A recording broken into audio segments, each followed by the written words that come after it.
Bismillahirrahmanirrahim. Assalamualaikum warahmatullahi wabarakatuh. Salam sejahtera untuk Sobat BDK dimanapun berada, khususnya bagi calon pegawai negeri sipil yang sedang dan akan mengikuti pelatihan dasar calon pegawai negeri sipil dimanapun berada.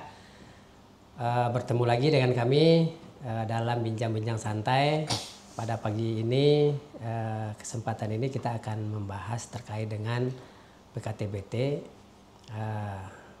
Bersama saya sudah ada Bang Aulia. Selamat pagi Bang Aul. Pagi Bang Mas. Sehat ya? Alhamdulillah. Kita akan membahas terkait dengan pelaksanaan PKTBT yang merupakan salah satu kewajiban dari calon pegawai negeri sipil dalam rangkaian pelaksanaan pelatihan dasar CPNS. Bang, terkait dengan PKTBT ini sebenarnya PKTBT itu apa sih? Baik Bang Nas, terima kasih. Assalamualaikum warahmatullahi wabarakatuh. Waalaikumsalam. Sahabat-sahabat peserta pelatihan dasar CPNS yang saya banggakan, tadi Bang Nas sudah membuka bahwa pelatihan laksar CPNS itu ada 2 kurikulum yang ada di sana, sesuai dengan Keplan nomor 580 tahun 2024 bahwa Latsar itu ada namanya kurikulum pembentukan karakter dan penguatan kompetensi teknis bidang tugas. Nah, terkait dengan itu sesungguhnya juga Latsar ini kompetensinya ada 4. Yang pertama kompetensinya bagaimana peserta ini mampu menunjukkan sikap perilaku bela negara. Kemudian yang kedua mengaktualisasikan nilai-nilai dasar yang berakronim berakhlak itu. Kemudian mengaktualisasikan kedudukan dan perannya sebagai PNS, dan yang keempat ini bagaimana teman-teman ini mampu menunjukkan penguasaan kompetensi teknis yang sesuai dengan bidang tugas. Nah inilah yang diejawantahkan dalam kurikulum yang namanya penguatan kompetensi teknis bidang tugas yang tadi disingkat oleh Bang Nas PKTBT. Nah, sebetulnya ini adalah sebuah kewajiban yang harus dilaksanakan oleh teman-teman PNS. Di samping nanti dia juga melaksanakan implementasi aktualisasi. Jadi pola penyelenggaraan ini sebetulnya bagi teman-teman yang belum mengikuti Latsar CPNS, tentu PKTBT ini bisa mereka mulai sebelum mereka mengikuti Latsar CPNS itu sendiri. Tetapi kalau teman-teman ini sedang melakukan aktualisasi, maka penguatan kurikulum teknis bidang tugas ini tentu beririsan dengan aktualisasinya. Nah, ini adalah sekali lagi ditegaskan, ini adalah sesuatu yang wajib dikerjakan, dilaksanakan oleh teman-teman CPNS karena ini adalah salah satu unsur evaluasi di mana bobotnya itu sebetulnya 15%, Bang. Jadi bagaimanapun juga teman-teman ini harus melaksanakan ini. Begitu pentingnya PKTBT ini karena memang dia salah satu bagian dari evaluasi gitu loh. Jadi gini Bang, banyak juga nih pertanyaan terkait dengan pelaksanaan PKTBT ini. Salah satunya itu adalah pertanyaan dari peserta, sebenarnya PKTBT itu dimulai pelaksanaan itu kapan? Tadi saya sudah menyampaikan sebetulnya PKTBT ini kan sesungguhnya adalah bagaimana para peserta ini melakukan penguatan kompetensi teknis bidang tugas. Sebetulnya ini adalah untuk memberikan penguatan kompetensi baik yang sifatnya umum atau administratif dan juga kompetensi teknis yang substantif yang sesuai dengan jabatan peserta masing-masing. Nah, kalau ditanyakan kapan diselenggarakannya, tadi saya sudah sampaikan, bagi teman-teman yang belum mengikuti Latsar, ini bisa dilakukan sebelum dia mengikuti Latsar, atau bagi yang sedang mengikuti Latsar atau sedang melakukan aktualisasi, ini juga bisa dilakukan beririsan dengan kegiatan aktualisasinya. Tetapi yang penting adalah bahwa penguatan kompetensi bidang tugas ini ada evaluasinya, dan PKTBT yang dinilai itu adalah penguatan kompetensi baik itu administratif maupun substantif yang dilakukan oleh peserta setelah mereka menjadi CPNS atau setelah mereka menerima surat pernyataan menjalankan tugas sampai pada nanti mereka melakukan aktualisasi. Jadi kegiatan-kegiatan penguatan kompetensi misalnya yang dilakukan oleh para teman-teman CPNS ini sebelum dia jadi CPNS ya tidak bisa dinilai karena namanya juga belum CPNS mereka. Ya, jadi dinilai ketika mereka sudah mendapatkan status sebagai CPNS dikuatkan dengan SPMT tadi gitu Bang. Berarti ada dua ya. Yang pertama setelah mereka itu mendapatkan SPMT sampai mereka itu akan mengikuti pelatihan dasar itu bisa di sana. Kemudian yang kedua pada saat habituasi berlangsung. Baik Bang, tadi saya dengar ada dua kurikulum ya yang ada di dalam PKTBT ini. Bisa dijelaskan Bang dua kurikulum ini Bang? Kurikulumnya satu, kurikulumnya dua. Satu namanya kurikulum pembentukan karakter. Kalau kurikulum pembentukan karakter ini kan teman-teman itu sudah diberi pemahaman terkait misalnya pembelajaran di agenda 1, agenda 2, agenda 3, agenda 4, dan agenda orientasi. Nah, kurikulum penguatan kompetensi teknis bidang tugas ini ada dua yang dikuatkan di situ. Yang pertama adalah kaitannya dengan kompetensi teknis administratif atau kompetensi yang sifatnya umum. Ini sebetulnya penguatan ini tujuannya adalah bagaimana para peserta ini diberikan pengetahuan awal bagi CPNS yang akan bekerja di lingkungan unit kerjanya masing-masing. Jadi kompetensi yang sifatnya umum di mana semua ASN, semua CPNS itu harus mengikuti ini semuanya. Nah, yang kedua mendapatkan materi itu. Ada. Nah, yang kedua penguatan kompetensi teknis substantif. Nah, ini adalah penguatan yang sifatnya teknis yang sesuai dengan jabatan masing-masing peserta. Jadi ini kaitannya adalah bagaimana mereka melakukan penguatan tugas pokoknya yang sesuai dengan jabatannya, intinya meningkatkan pengetahuan, keterampilan dan sikap yang bersifat substantif. Arti substantif ini sesuai dengan tugas dan fungsi jabatannya masing-masing gitu. Tapi kalau yang KTA itu umum gitu. Jadi yang KTA di seluruh jabatan itu wajib mengikuti yang namanya KTA, teknis administrasi. Iya, tapi yang substansi berkaitan dengan tugas dan jabatannya masing-masing. Baik Bang, ini ada juga yang kurang memahami ya polanya itu, pola penyelenggaraannya itu kayak apa gitu yang diantara dari dua kurikulum ini. Nah terkait dengan pola sebetulnya kalau pola penyelenggaraan PKTBT ini strateginya itu pertama bisa dilakukan dengan formal learning, artinya mengikuti pelatihan yang terstruktur dan dia diampu oleh fasilitator atau narasumber tertentu. Kemudian juga bisa dilakukan dengan strategi social learning atau membelajarkan diri dengan orang lain.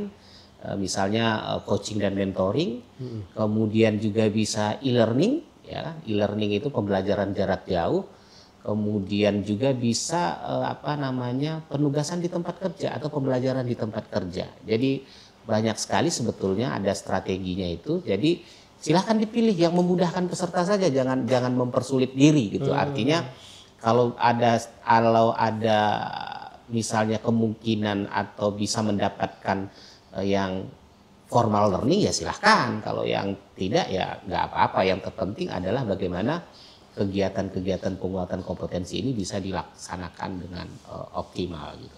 Ya bisa nggak Bang dicontohkan ya, contohnya di dua kurikulum ini, contohnya di KTA ini kegiatan-kegiatan apa saja sih yang masuk dalam PKTBT, kemudian substansi ini kegiatan kayak mana dan strateginya seperti apa gitu. Bisa dicontohkan lebih konkret gitu. Kalau tadi strategi kan social learning, formal learning, e-learning gitu kan, pembelajaran di tempat kerja gitu kan, atau juga dengan MOOC, LMS gitu kan, pembelajaran mandiri. Nah kalau penyelenggaraannya itu kalau kita bicara terkait dengan penyelenggaraan khusus di wilayah BDK Jakarta ya, para peserta latsar yang ada di wilayah BDK Jakarta ini untuk penyelenggaraan penguatan kurikulum teknis administratif itu akan dikelola oleh lembaga penyelenggara, tapi kalau KTS ini dikelola oleh unit kerja asal peserta masing-masing. Jadi penyelenggaraannya itu adalah kolaborasi antara pihak penyelenggara pelatihan dasar CPNS itu sendiri dan unit kerja asal peserta. Nah, Tadi saya sampaikan untuk penguatan kompetensi teknis administratif itu akan dikelola oleh BDK Jakarta. Jadi nanti pembelajarannya sifatnya adalah pembelajaran mandiri. Teman-teman peserta itu nanti masuk ke LMS yang disediakan oleh BDK Jakarta dan ada beberapa mata pelatihan yang terkait dengan kompetensi teknis umum ini. Misalnya adalah terkait misalnya organisasi dan tata kerja Kementerian Agama Ortaker. Kemudian ada mata pelatihan kalau tidak salah itu Renstra, Rencana Strategis Kementerian Agama. Ada juga mata pelatihan Tata Naskah Dinas di lingkungan Kementerian Agama. Kemudian ada juga pengelolaan kinerja ASN dan terkait juga dengan tata kelola teknologi informasi dan komunikasi. Dan kalau tidak salah juga ada namanya mata pelatihan sistem pembelajaran jarak jauh. Nah, jadi ini adalah mata pelatihan yang ditujukan untuk memberikan penguatan kompetensi teknis administratif peserta, dan nanti peserta itu silahkan mengakses LMS yang disediakan oleh BDK Jakarta, dan setelah ada beberapa kegiatan nanti yang akan teman-teman lakukan di LMS itu. Yang pertama, teman-teman membaca modul yang disediakan di LMS itu, kemudian mungkin ada nanti video-video pendek pembelajaran, kemudian melihat bahan tayang, membaca bahan tayangnya. Kemudian di akhir kegiatan teman-teman nanti melakukan evaluasi. Jadi ada 10 butir pilihan ganda ya, soal dalam bentuk pilihan ganda yang harus dikerjakan oleh semua peserta sebagai kegiatan akhir dari pembelajaran itu. Jadi setiap mata pelatihan itu nanti akan dilakukan evaluasi. Nah, setelah itu nanti setelah semua kegiatan itu dilaksanakan nanti secara otomatis peserta mendapatkan sertifikat, dan sertifikatnya itu di sana akan tertulis jumlah jam pembelajarannya itu 20 JP. Jadi untuk KTA ini nanti Balai Diklat Keagamaan Jakarta sebagai penyelenggara akan menyediakan LMS, dan nanti kalau LMS itu sudah bisa diakses nanti akan disampaikan kepada teman-teman peserta. Nah, terkait dengan penyelenggaraan kompetensi teknis substantif tadi, ya itu tadi, ini adalah tanggung jawab unit kerja asal peserta. Iya. Jadi sebetulnya juga perlu teman-teman ketahui, kalau misalnya terkait dengan KTS ini, kan tadi saya menyampaikan strateginya bisa formal learning, social learning, e-learning, pembelajaran mandiri, dan penugasan di tempat kerja. Tapi ini pilihan, jadi boleh saja ini di-mix. Yang jelas ketika melakukan penguatan kompetensi teknis substantif, teman-teman itu bisa mengikuti misalnya, ya kalau ada pelatihan terstruktur sih boleh saja, tapi tidak usah dipaksakan akan mengadakan sebuah pelatihan klasikal misalnya, jangan. Jadi bisa pelatihan klasikal, bisa e-learning ya. Nanti mungkin teman-teman itu kan punya JF, dan setiap JF itu ada kan lembaga pembinanya. Lembaga pembina itu misalnya mengadakan seminar, mengadakan webinar, mengadakan BIMTEK atau apapun sebutannya. Nah, teman-teman ikut aja di situ, nanti dapat sertifikat. Nah, sertifikat yang didapatkan itu bukti bahwa sudah melakukan penguatan kompetensi teknik substantif. Atau bisa juga misalnya pembelajaran dengan orang lain. Tadi kan coaching dan mentoring. Jadi kalau seandainya di tempat teman-teman peserta itu ada teman sejawat yang senior yang menguasai satu bidang disiplin ilmu terkait dengan tugas dan jabatan mereka, ya sudah, kumpulkan saja, kumpulkan, minta beliau memberikan semacam semacam arahan terkait dengan bidang tugas yang diampu oleh peserta. Bahasa kerennya FGD lah ya gitu, forum group discussion gitu. Itu ditugaskan nggak Pak? Ya lakukan itu, tinggal nanti atasan membuat surat tugas gitu. Nah udah, jadi bentuknya itu tidak mesti sertifikat, tapi ada surat tugas terkait dengan pelaksanaan FGD yang terkait dengan jabatannya, itu juga sudah bisa dianggap sebagai bukti dukung untuk penguatan KTS. Atau bisa juga misalnya teman-teman ini mengikuti BIMTEK, oke ya tadi surat tugas atau laporan kegiatan. Jadi ada sebuah kegiatan yang diberikan oleh atasan ya. Nah, kemudian ternyata kegiatan itu berkorelasi dengan penguatan kompetensi teknis substantif yang sesuai dengan jabatannya, ya surat tugas itu juga bisa jadikan sebagai bukti dukung bahwa PKTBT sudah dilakukan. Atau juga misalnya kalau teman-teman dosen itu punya tulisan, kemudian tulisan itu sudah dipublis, ya tinggal minta surat keterangannya saja ya bahwa ini tulisan sudah dipublis dan dipublisnya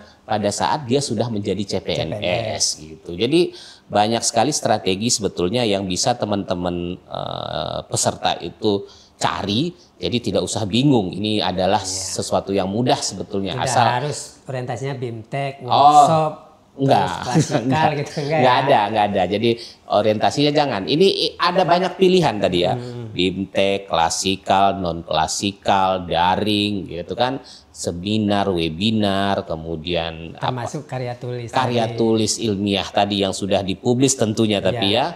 Kemudian coaching dan mentoring juga termasuk di situ. Artinya kalau coaching dan mentoring itu kan ada senior yang di tempat kerja itu yang mempunyai expert lah di bidang satu jabatan tertentu, ya sudah coaching saja, tinggal dibuatkan surat tugasnya atau dibuatkan surat keterangannya, ya sudah, itu juga menjadi bukti dukung. Jadi banyak sekali pilihan ya buat teman-teman peserta ketika teman-teman peserta ini melakukan penguatan kompetensi teknis bidang tugasnya itu, Bang. Berarti sederhananya gini ya, kalau seandainya dia asiparis nih, asiparis, kemudian di satkernya itu ada asiparis yang senior, gitu ya kan. Kemudian dia istilahnya itu cobalah berbagi seniornya.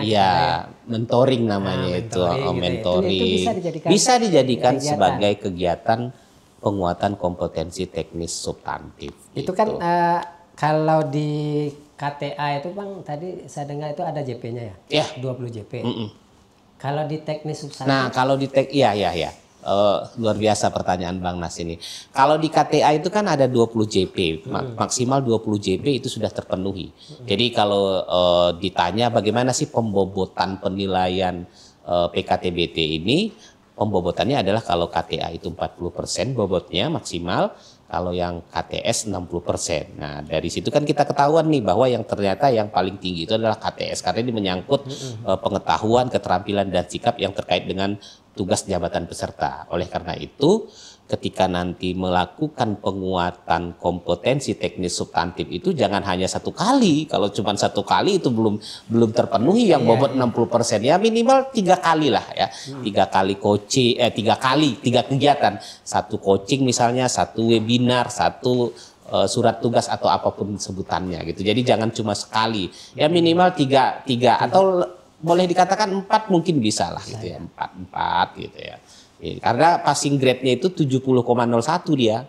Jadi setiap jenis evaluasi yang teman-teman pahami di Latsar itu kan ada evaluasi akademik 20%, evaluasi sikap perilaku 15%, evaluasi rancangan aktualisasi 20%, evaluasi implementasi aktualisasi 30%, evaluasi PKTBT 15%. Nah, 5 jenis evaluasi ini passing grade-nya itu 70,01. Jadi kalau KTS-nya ya KTS-nya cuma sekali lah belum kena itu Bang Nas. Jadi setidak-tidaknya 3 sampai 4 lah.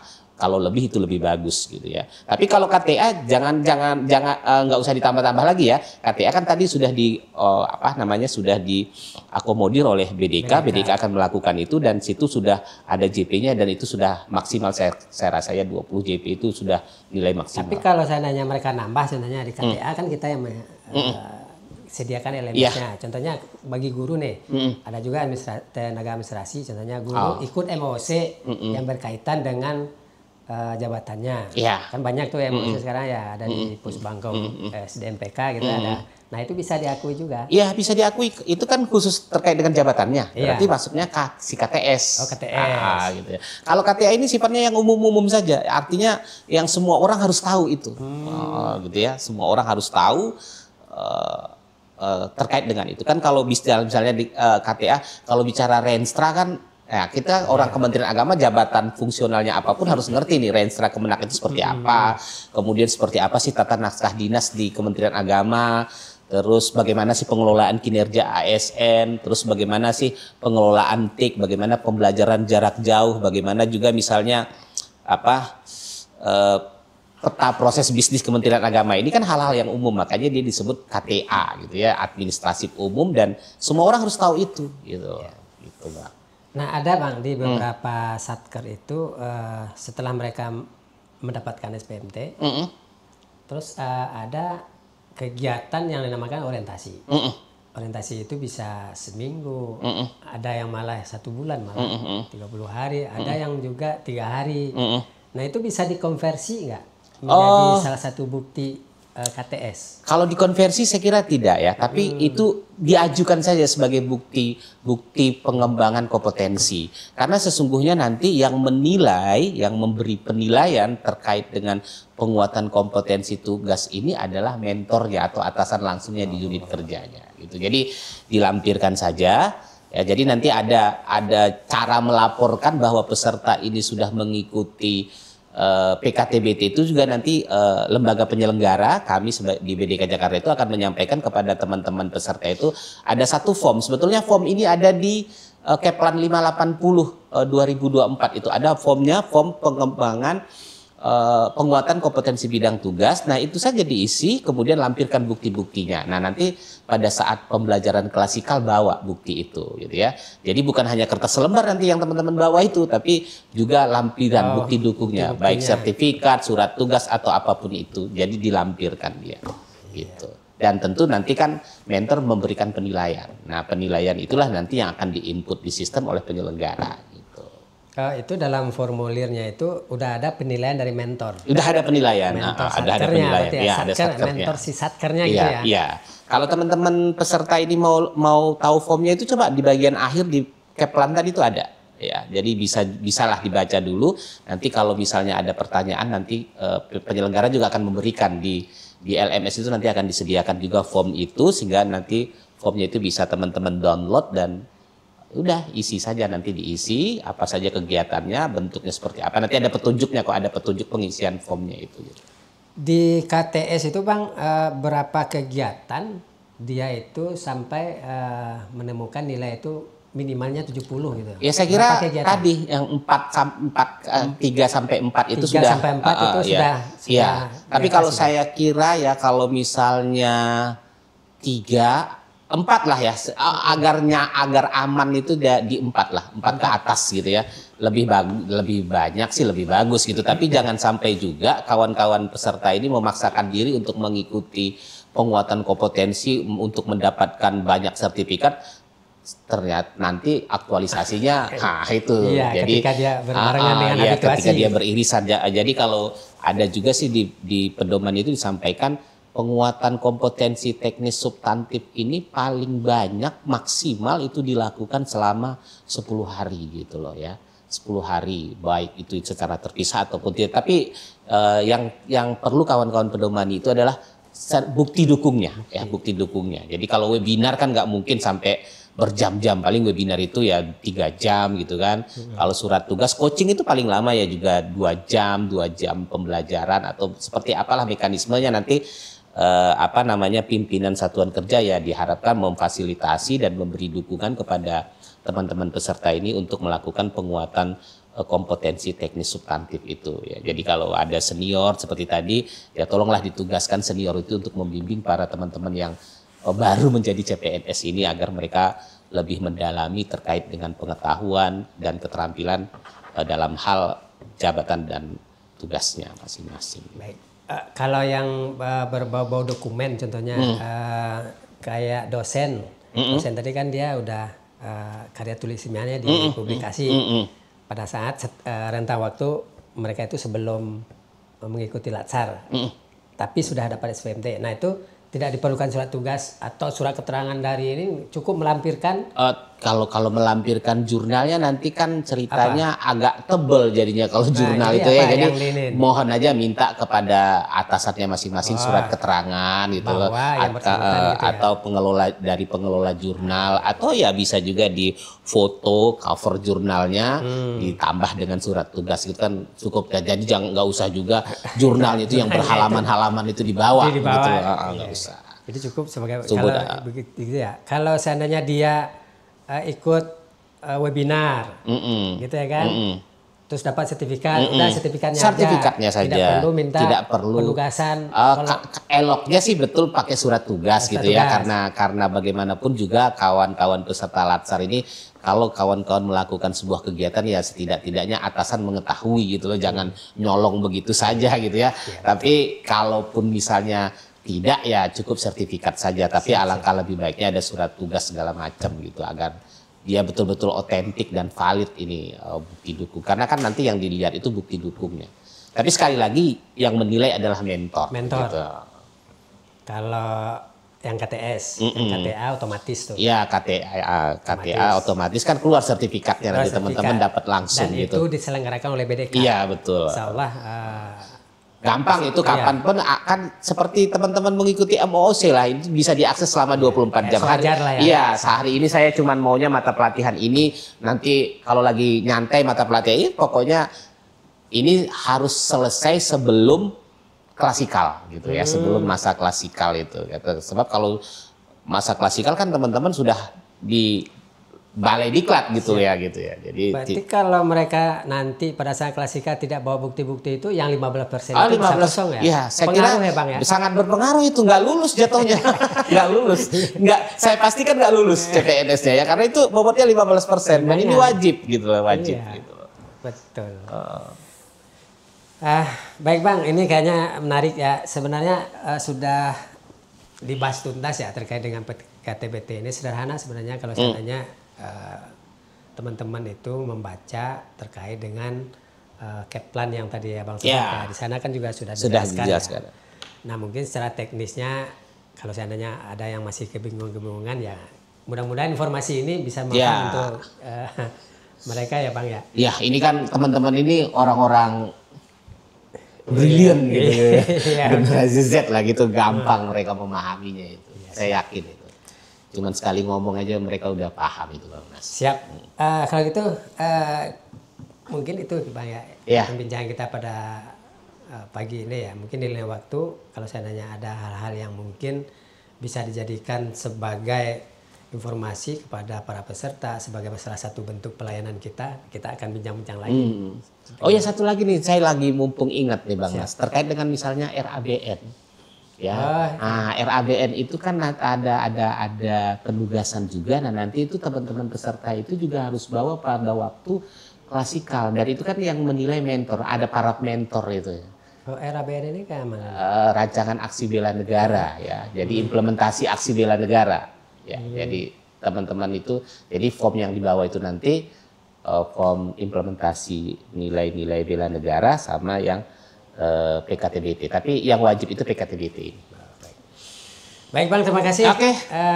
Bang Aulia yang sudah membersamai kita terkait dengan informasi-informasi dan penjelasan terkait dengan PKTBT. Mudah-mudahan ini bermanfaat buat teman-teman CPNS yang belum atau akan, atau yang sedang atau yang pada saat ini sudah pada habituasi tapi belum menjalankan PKTBT. Makasih Bang Aul. Ya, sama-sama Bang Mas. Kita akan membahas lagi yang berkaitan dengan hal yang berbeda. Sobat BDK dan peserta, sekian perbincangan kita pada pagi hari ini. Dari kami salam sehat selalu.